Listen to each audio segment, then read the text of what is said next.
পুজোর আগে ফের সংঘাতের আবহ, আবারও কর্মবিরতিতে জুনিয়র ডাক্তাররা।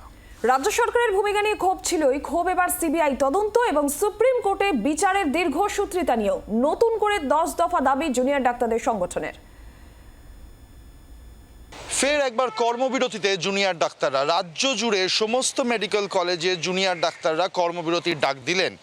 সিবিআইয়ের ইনভেস্টিগেশন নিয়ে অসন্তোষ, সুপ্রিম কোর্টের যে হিয়ারিং সেটা নিয়েও তারা অসন্তোষ প্রকাশ করেছেন। একই সঙ্গে রাজ্য প্রশাসনের যে পদক্ষেপ বা যে প্রমিস তারা করেছিলেন বা চিফ সেক্রেটারির তরফ থেকে যে ডিরেক্টিভসগুলো এসেছিল সেগুলোও কিন্তু ঠিকমতো পালন হয়নি, ফলে সেটা নিয়েও তাদের অসন্তোষ।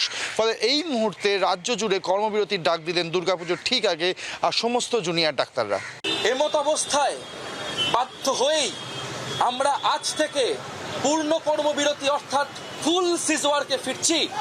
সরকারের পক্ষ থেকে সুরক্ষা, রোগী পরিষেবা ও ভয়ে রাজনীতির প্রশ্নে নিম্নলিখিত বিষয়গুলিতে সুস্পষ্ট পদক্ষেপ না পাওয়া অবধি আমরা পূর্ণ কর্মবিরতি চালিয়ে যেতে বাধ্য হব। আরও 10 দফা দাবি সামনে রেখেছেন জুনিয়র ডাক্তাররা।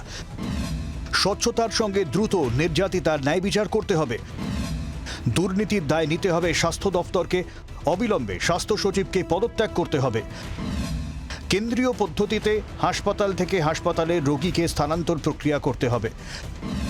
হাসপাতালগুলিতে ফাঁকা বেড কত তার সংখ্যা জানাতে প্রতিটি হাসপাতালে একটি করে ডিজিটাল মনিটর রাখতে হবে। কলেজ ভিত্তিক টাস্ক ফোর্স গঠন করতে হবে। থাকবে প্যানিক বাটন। হাসপাতালগুলিতে পুলিশের নিরাপত্তা বৃদ্ধি করতে হবে। হাসপাতালগুলিতে দ্রুত শূন্য পদে নিয়োগ করতে হবে।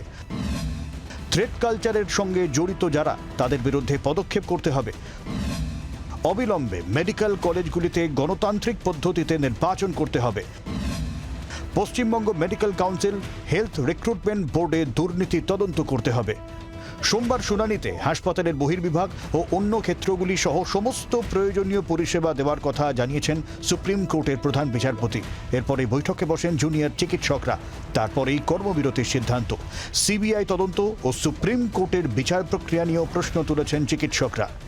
আমরা জানতে চেয়েছিলাম অভয়ার খুন ও ধর্ষণের প্রশ্নে সিবিআই এবং সুপ্রিম কোর্টের কি বক্তব্য, কিন্তু আমরা বুঝতে পারলাম সিবিআই এর তদন্তের গতি আসলে কতখানি স্লথ। আর যেই সুপ্রিম কোর্ট স্বতঃপ্রণোদিতভাবে এই নৃশংস ঘটনার দ্রুত বিচারের ভার নিজের কাঁধে তুলে নিয়েছিলেন, তারপর তারই তত্ত্বাবধানে তারিখের পর তারিখ এলো, শুনানি পিছিয়ে গেল, সময় পিছিয়ে গেল, শুনানির দৈর্ঘ্য কমে গেল। বিচারের এই দীর্ঘসূত্রিতায় আমরা হতাশ এবং ক্ষুব্ধ। কর্মবিরতি চলবে। মহালয়ার দিন কলেজ স্কোয়ার থেকে ধর্মতলা পর্যন্ত মিছিল, পরে সভা। ফলে পুজোর আগে স্বাভাবিকভাবেই বড়সড় প্রশ্নের মুখে রাজ্যের স্বাস্থ্য পরিষেবা। মহালয়ার দিন মহামিছিল এবং তারপরে সমাবেশের ডাক দিয়েছেন জুনিয়র ডাক্তাররা। সামনেই দুর্গাপুজো। দুর্গাপুজোর আগে তাদের কর্মবিরতি কি উঠবে, নাকি তাদের বিরুদ্ধে কোনো পদক্ষেপ নেবে রাজ্য প্রশাসন বা সুপ্রিম কোর্টই বা নতুন কোনো নির্দেশ দেবে কিনা জুনিয়র ডাক্তারদের, সেদিকেও নজর থাকবে। ক্যামেরায় অরূপের সাথে অর্কদীপ্ত, জি 24 ঘন্টা, কলকাতা। বাংলার আওয়াজ, বাঙালির আবেগ, জি 24 ঘন্টা।